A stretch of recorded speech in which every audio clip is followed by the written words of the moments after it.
कई लोगों की ज़िंदगी में ये पहली बार है कि उन्होंने अपना पैसा लगाया और शेयर सस्पेंड हो गया।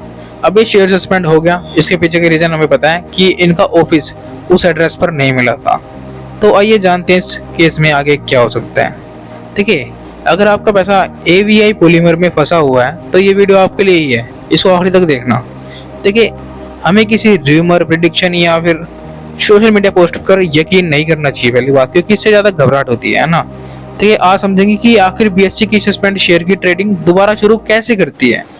यानी अगर कोई शेयर सस्पेंड हो जाता है तो उसका मार्केट में वापस आने का प्रोसेस क्या होता है। सबसे पहली जरूरी बात, क्या आप सिर्फ कंपनी के लेटर भेज देने से ट्रेडिंग स्टार्ट हो जाती है? क्या सिर्फ ये लेटर भेज देने से ट्रेडिंग स्टार्ट हो जाती है या इसके पीछे कुछ और ही गणित है?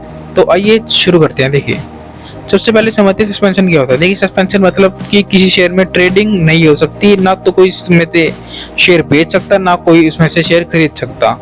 कुछ नहीं हो सकता उसमें, ये कुछ भी नहीं। कई बार सस्पेंशन सिर्फ कंप्लायंस इश्यू या फील्डिंग इशू या रेगुलेटरी रिक्वायरमेंट की वजह से हो सकता है। यानी कंपनी का बिजनेस चल रहा हो सकता है लेकिन ट्रेडिंग फिर भी बंद हो सकती है।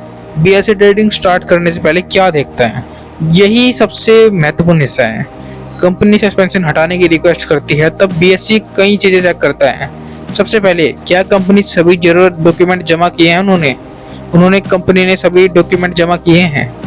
क्या कंपनी ने पेंडिंग कंप्लेंट्स पूरी की है? क्या इन्वेस्टर को सही इन्फॉर्मेशन दी जा रही है? क्या कंपनी रेगुलेशन फॉलो कर रही है? इनमें कोई कमी रहती है तो बीएससी एडिशनल क्लैरिफिकेशन मांग सकता है। इसी वजह से कई केस में प्रोसेस लंबा चलता है, जैसे इसमें चल रहा है। सिर्फ एप्लीकेशन देने से ट्रेडिंग स्टार्ट नहीं होती भाई, यह बात बहुत लोगों को समझनी चाहिए। कई इन्वेस्टर सोचते हैं कि कंपनी ने एप्लीकेशन दे दी है अब ट्रेडिंग स्टार्ट हो जाएगी, लेकिन ऐसा नहीं होता। रियलिटी ऐसी नहीं होती। कंपनी सिर्फ एप्लीकेशन पहला स्टेप होता है इनका। देखिए, इसके बाद डॉक्यूमेंट वेरीफाई होते हैं, क्लैरिफिकेशन मांगे जाते हैं, रिप्लाई जमा होते हैं और फिर एक्सचेंज अपना फाइनल डिसीजन लेता है। एवीआई पॉलीमर के केस में अभी क्या हो रहा है? देखिए, ऑफिशियल अपडेट के हिसाब से कंपनी ने बीएससी को रिकॉर्ड डॉक्यूमेंट इंफॉर्मेशन सबमिट करने की बात कही है।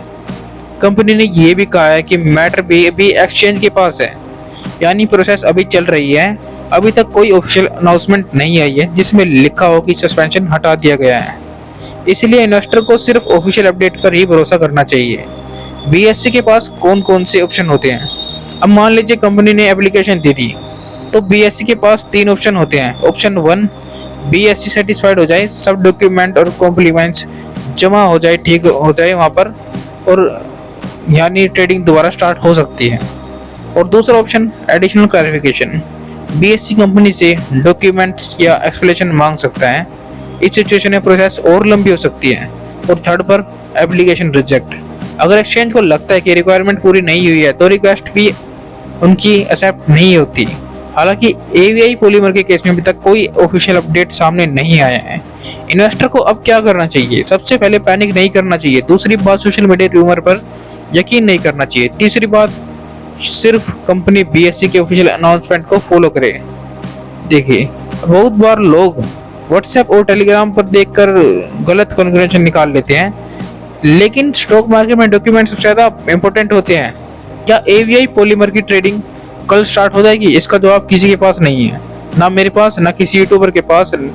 ये डिसीजन सिर्फ बीएससी लेता है और जब भी कोई फाइनल डिसीजन आएगा उसकी इंफॉर्मेशन आपको दी जाएगी, यहीं दी जाएगी आपको। इसलिए सब्सक्राइब कर लेना दोस्तों।